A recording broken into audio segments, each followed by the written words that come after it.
Bem, nós vamos dar início ao evento de hoje, que é uma promoção da Divisão Técnica de Recursos Minerais do Clube de Engenharia, com parceiros como a Sociedade Brasileira de Geologia, a Associação Brasileira de Geologia e de Engenharia, a BGE, né, Associação Profissional de Geólogos do Estado do Rio de Janeiro. Não sei se eu esqueci algumas dessas nossas parcerias, mas é um evento conjunto. Por quê? Porque é um evento que interessa de perto, diretamente, às categorias de geólogos e geotécnicos. O nome do título do evento: a nova lei da Política Nacional de Proteção e Defesa Civil e o papel do geólogo e do geotécnico. Lei número 12.608, de 10 de abril de 2012. Bem, então vou chamar, para dar início a nosso evento de hoje, os participantes da mesa de abertura. Chamar em primeiro lugar o representante do Clube de Engenharia, representando, no caso, o presidente Francis, que não pôde vir, o doutor engenheiro Abílio Borges, que é o coordenador das divisões técnicas do Clube de Engenharia. Obrigado.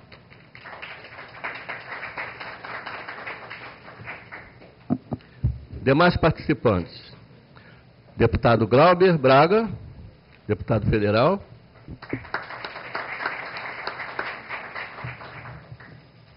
José de Ribamar Bezerra, representando a APGRJ.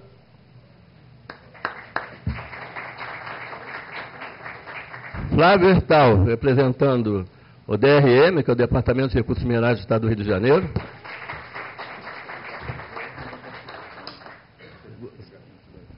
E representando também a SBG. E Thales de Queiroz Sampaio, pela CPRM.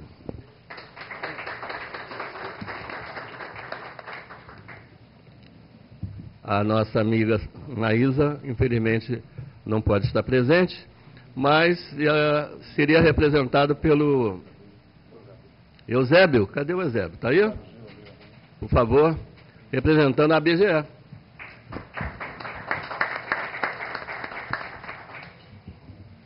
Com isso, nós temos formada a mesa de abertura, que a palavra vai ser passada, em primeiro lugar, para o doutor Abílio Borges, mas eu antecipo que a gente está aqui fazendo um acordo, fizemos um acordo, né, o grupo da organização, que a necessidade do deputado ter que viajar e se ausentar.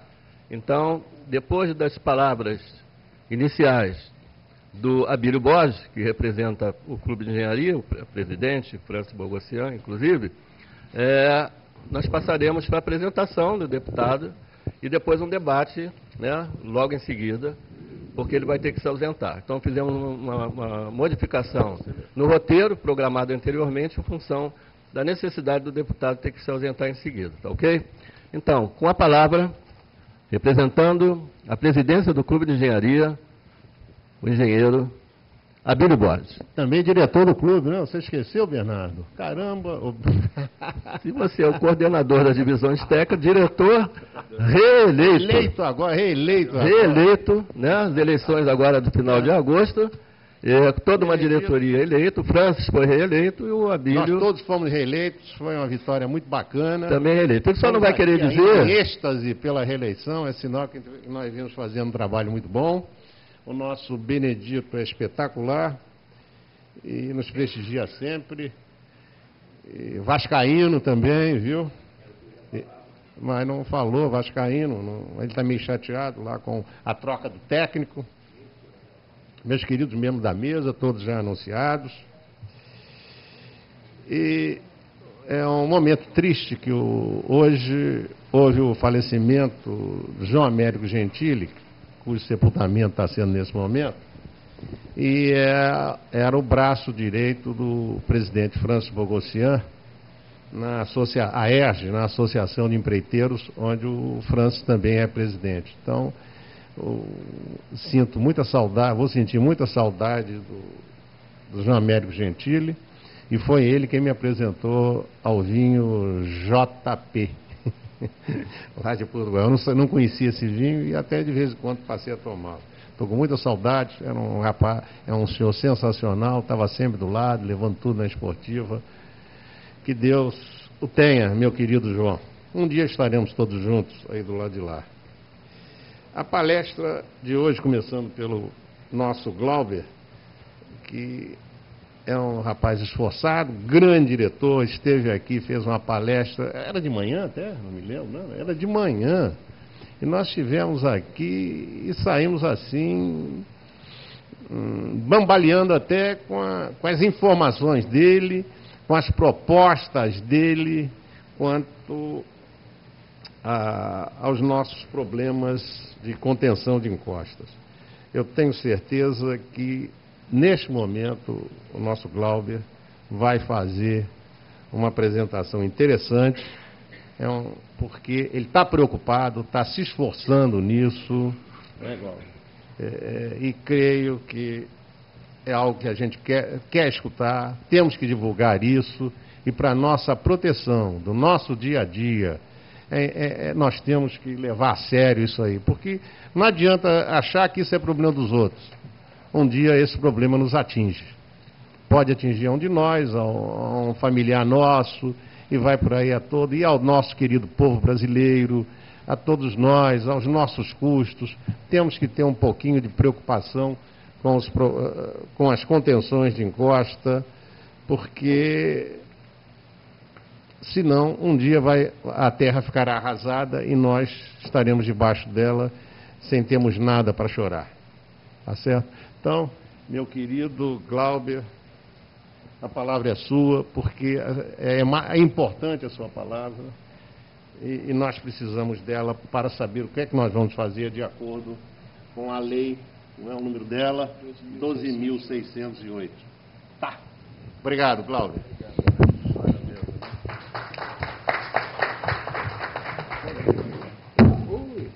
A manutenção aqui do clube está precisando de melhorias, hein? Bom, em primeiro lugar, boa tarde a todos e a todas. Eu vou tomar a liberdade de falar de pé, até para que a gente possa se comunicar e se ver melhor. Vou me dirigir aqui ao representante do clube, o senhor Abílio, agradecendo ao convite, ao mesmo tempo que me dirijo ao amigo Flávio, que fez o convite para que eu possa estar fazendo aqui esse bate-papo, essa exposição, em conjunto com vocês. Thales, Ribamar, Eusébio e também um abraço ao presidente, porque não pôde estar presente aqui no dia de hoje. Vou fazer um breve histórico, Márcio. Começando, Marília, pelo que aconteceu na região serrana do Rio. Do dia 11 para 12 de janeiro, nos municípios de Nova Friburgo, Petrópolis, Teresópolis, São José do Vale do Rio Preto, Sumidouro, Bom Jardim, que foram os municípios mais atingidos, e também Areal, a gente teve aquela que foi considerada a maior tragédia climática da história do Brasil. Mais de 1.000 pessoas vieram a falecer com aquela tragédia. E ainda naquele período, em janeiro, a Câmara dos Deputados fez um encontro da chamada Comissão Permanente, que nada mais é que deputados que se reúnem no período de recesso parlamentar quando algum fato grave acontece. E eu estava assumindo o mandato pleno como deputado federal exatamente naquele período, ou seja, no olho do furacão. Eu saí de Nova Friburgo, foi a minha primeira saída, e fui à Câmara dos Deputados para participar dessa comissão. E lá foi assumido um compromisso pelo então vice-presidente da Câmara, o deputado Marco Maia, que, retornando os trabalhos, seria criada uma comissão especial de medidas preventivas às catástrofes climáticas. E foi exatamente o que aconteceu. A gente tem aqui alguns slides que eu vou pedir o auxílio para que a gente possa estar passando para o próximo quadro, Dedé. Foi criada essa comissão especial e então eu fui escolhido relator. Como relator, eu tinha que apresentar uma proposta de legislação para o Brasil, que seria votada entre os deputados daquela comissão, para depois essa mesma proposta ser analisada e votada pelo plenário da Câmara dos Deputados. E aqui alguns dados importantes. A própria Organização das Nações Unidas, além, claro, do processo de prevenção, ter como principal objetivo salvar vidas, evitar que desastres aconteçam, ou pelo menos minimizar os seus impactos, para que as pessoas não venham a falecer com os desastres, mas também do ponto de vista econômico, já está comprovado que cada dólar investido em prevenção são 7 dólares que depois vão ser economizados no processo de reconstrução das cidades. Eu sei que quem já vem discutindo essa temática, esse passa a ser inclusive uma expressão repetitiva. Mas nunca é demais a gente repetir uma expressão como essa, porque é a demonstração clara de que o foco das ações e das atenções do poder público, seja do legislativo ou do executivo, e por que não dizer também do judiciário, tem que estar voltadas para uma política de natureza preventiva. Por favor. Só para se ter uma ideia do que se gastou no Brasil com resposta e reconstrução, aqui a gente tem alguns dados, porque na política de proteção e defesa civil, você tem a fase preventiva, você tem a preparação, hoje a gente tem aquilo que chama também de mitigação, mas depois que o desastre acontece, vem a fase de resposta e depois de reconstrução dos municípios. Só para que se tenha uma ideia, de 2008 a 2011, o governo federal gastou mais de 9 bilhões, que não estavam previstos no orçamento, com obras e ações emergenciais. Até o ano passado, melhor dizendo, até o ano de 2010, só para se ter uma ideia, só em 2010 a gente tem aí um gasto de aproximadamente 3 bilhões de reais. Desses 3 bilhões, aproximadamente 300 mil para ações de natureza preventiva. Por favor, Dedé. O Brasil não tinha uma legislação que tratasse especificamente de prevenção de desastres. A lei anterior, ela tangenciava a política preventiva.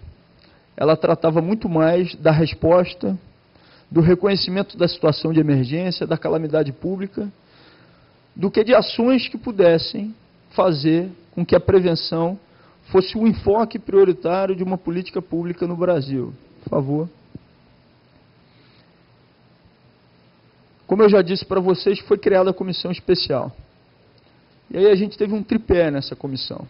Primeiro, não adiantava eu, como relator, junto com os demais deputados federais que compõem essa comissão, fazer uma lei de gabinete, sem que tivesse respaldo na realidade objetiva das pessoas. Então, o que a gente fez? Em primeiro lugar, a gente teve um contato permanente com diversas comunidades de regiões diferentes do Brasil, atingidas por desastres.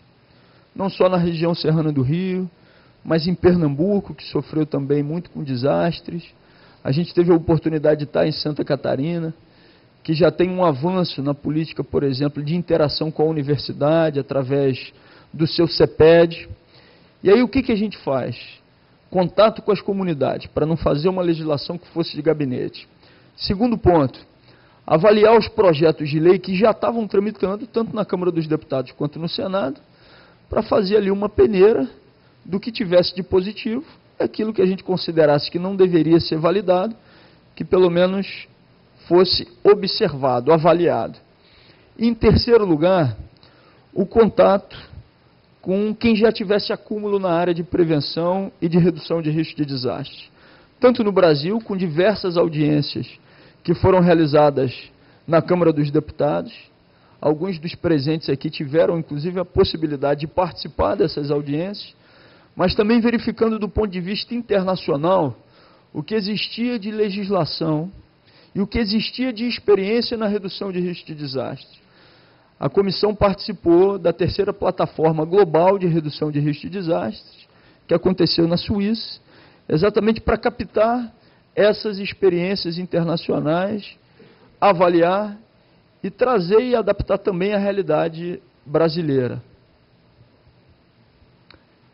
E aí o relatório foi entregue no ano passado, em novembro, e ali tinham 3 propostas fundamentais. Primeiro, e é a que eu considero mais importante, e eu começo pelo fim, que foi a criação do Estatuto de Proteção Civil, que a tarefa principal da Câmara dos Deputados e do Senado Federal é legislar.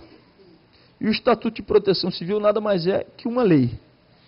Esse foi um produto apresentado, ou seja, foi um trabalho apresentado por essa comissão que eu considero mais importante. Mas ali a gente também indicava ações que tinham que ser realizadas pelo Executivo e que a Câmara não tinha prerrogativa de fazer.